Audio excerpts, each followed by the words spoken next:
So Kina Tech is basically our IT department rebranded since the launch of ChatGPT last year, and I think we've been thinking about this a long time. IT has sort of evolved. We're at the conference now, and so I guess in line with everything that's changed globally, locally, we've decided to also rebrand the IT department into Kina Tech, or be associated with the word technology as well. Yeah. Now, you have a very interesting job at Kina, and it's not a job that's existed for a very long time either. So perhaps you just talk a little bit about what your role at Kina Bank actually is. Okay, thank you. All right, so I've been with Kina for about 13 years, and I had spent time in different areas of the business. And we had gone through 2 acquisitions. I had joined. This is actually a special day for me. Today marks the 13th year with the company. I joined the company on this day in 2010, so it's a very special day for me. And we had acquired Maybank in 2015. We had acquired ANZ in 2019, and throughout that journey, we had just seen a lot of feedback from employees wanting to be a part of that journey, wanting to contribute to our strategy, wanting to co-create the kind of company, the kind of culture that we have today. So my role has evolved from training person to administrative assistant to helping out with the board, helping out in the human resource department, launching our first learning management system, which morphed into a performance management system, and then looking back at the company, seeing where we're headed towards our 2025 goal, and going with employees coming on board, the younger generation Jane Thompson talked about earlier, and facilitating sessions so that everyone comes in across the business and we all contribute into the charting the future for the company. So that's basically it. In 2 words, it's energizer for employees and facilitator for our strategic direction. Just a small job. I guess one of the features about Kina Bank is you have a guiding vision for the company. From the top down, the board and the CEO wants it to be a digital-first bank. They want it to be led by digital. So what does that mean for the bank's approach to innovation? What things, therefore, are the priorities for you? I think the priority has basically been to be as simple as possible. We primarily looking at the current infrastructure that we had. We've had various presentations this morning just speaking about the constraints and the challenges. So we're basically just working on growth, working on our people, utilizing the current infrastructure that we have, and scaling our products and services through the current infrastructure that we have. So one of the interesting aspects of a large organization like a bank, obviously there's a lot of people in that bank, but you are heavily reliant on technology, and technology changes over time. So I imagine one of the big challenges for Kina Bank is managing that change, bringing people with you, making sure they're not threatened by that change. So that's quite a big feature of the culture of the bank. How do you manage that as the chief encourager, or whatever you want to call yourself? Yeah, look, it's definitely not easy. I think there's a lot of seminars, workshops, training material, research that you try to take in and see what case studies are actually out there in different markets. 12 months ago, we didn't have the kind of function that we have now. I was doing project management, managing different initiatives that we had, so we had to take a step back because of the change. We noticed that it was quite difficult trying to manage everyone's expectations and trying to get the team to deliver one specific goal. So part of that included bringing people across every month to just sit down and talk about what's happening at a global level, what's happening at a local level, what's happening with our neighbors. Jane talked about Indonesia. There's a bank that purchased their own satellite to get data to reach their customers. So we would sit down and discuss those things.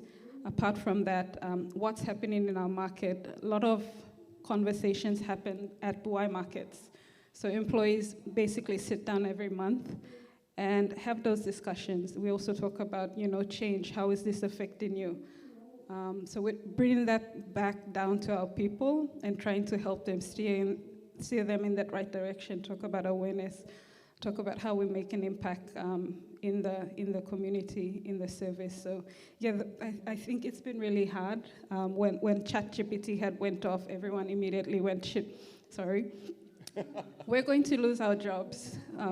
They're going to bring in a system, and that's it, the front line's gone. So, yeah.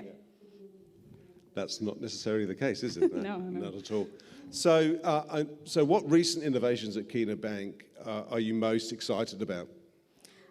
So we've recently launched WhatsApp last year, and we've also recently launched Pay Better. There's a banner in front and some brochures out there at our booth. So Pay Better is basically an open banking platform. It's part of our embedded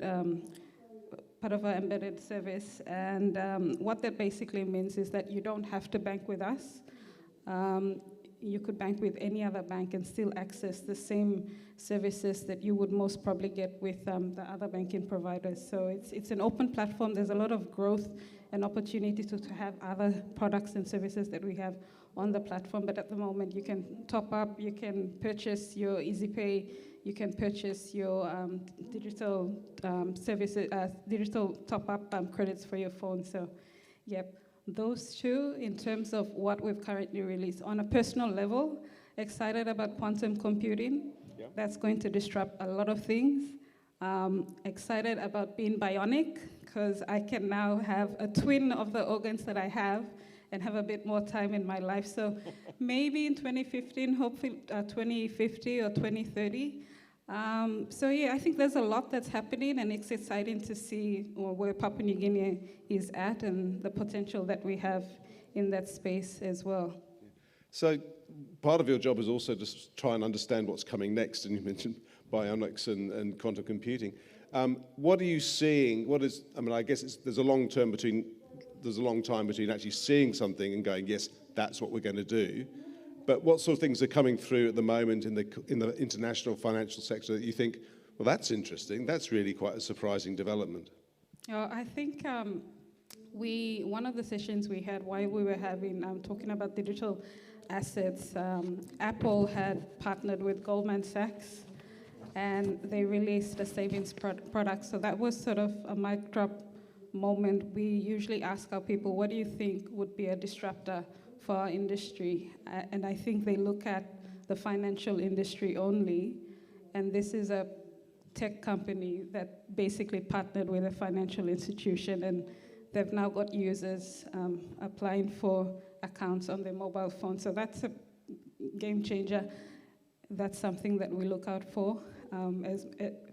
So traditional banking is definitely moving away from what it is now to a technology sort of company. So banks basically would be deemed as a technology company with a banking license. So you might get Kina Bank phones. You think you might be competing with Digicel for the phone market? That's if we get enough Pay Better subscriptions, I think. But at the moment, it's cost-free. So yeah, we'll see how we go.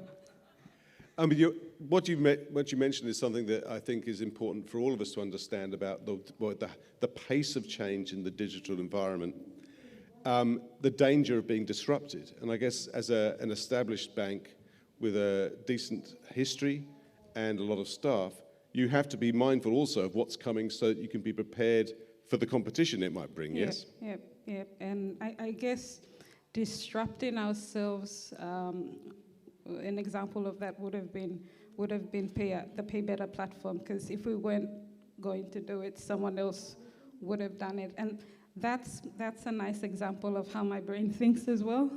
I overanalyze stuff. I think I'm my worst critic, so I'd do a risk assessment of everything that could possibly go wrong and then preempt that.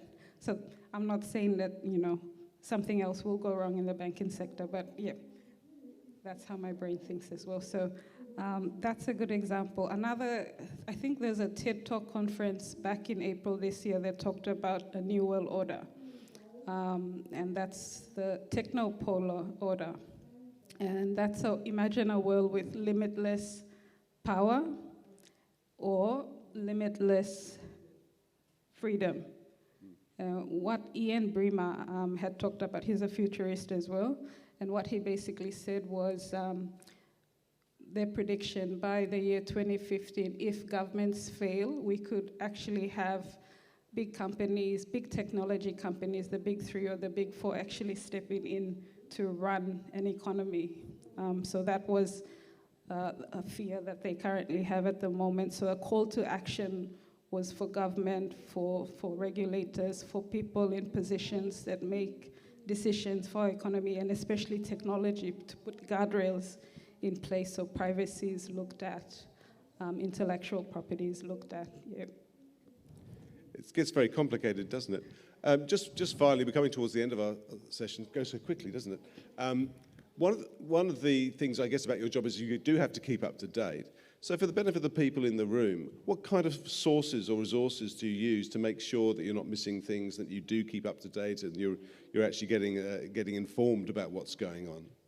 Yep, I think in terms of data, we're using a lot of research publication houses to get information. We also leverage our employees and the networks that they have, so we meet with them every month. And we also leverage the partners that we have within the Kina Bank community as well. Yeah. And just finally, what innovation are you most proud of being associated in your time at Kina? On a personal level, it most probably would have been the inception of our learning management system, because that basically meant me being a HR practitioner needed to learn code. So I was thinking, I'm in HR, how do I do that? So that's something I was most proud of.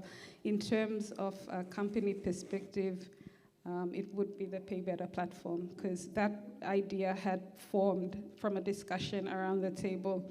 Everyone just got to free think how this would work. That led into the prototype and then the eventual deployment that we have in the market. Yeah. So it was a collective effort. It wasn't one person. It was everyone contributing to something great. A great innovation case study as well. Well, Martha, our time together sadly is at an end, but thank you so much for sharing some of the insights into how a financial institution like Kina thinks about innovation and takes an approach. And I guess the overall message would be not that you do have to bring people with you. It can't be a top-down approach if you're genuinely going to innovate as a business. No, you have to bring everyone. Last one, CPA conference held early in August. The accountants had asked a question. We're in accounts. How do we actually get to change the way we do stuff? How is AI regulated? And I used an example from the Accounting Federation. They did a case study in Costa Rica, and they had three basic things, 3 pointers for the accountants at the conference. And the first one was local. So look at what's happening globally and see how you could adapt it to the current market conditions and the people around you. Lean in. Not everyone's an expert, but you have to be passionate enough to be interested, regardless of what field or industry you're in, and maintain robust and agile practices. Yeah.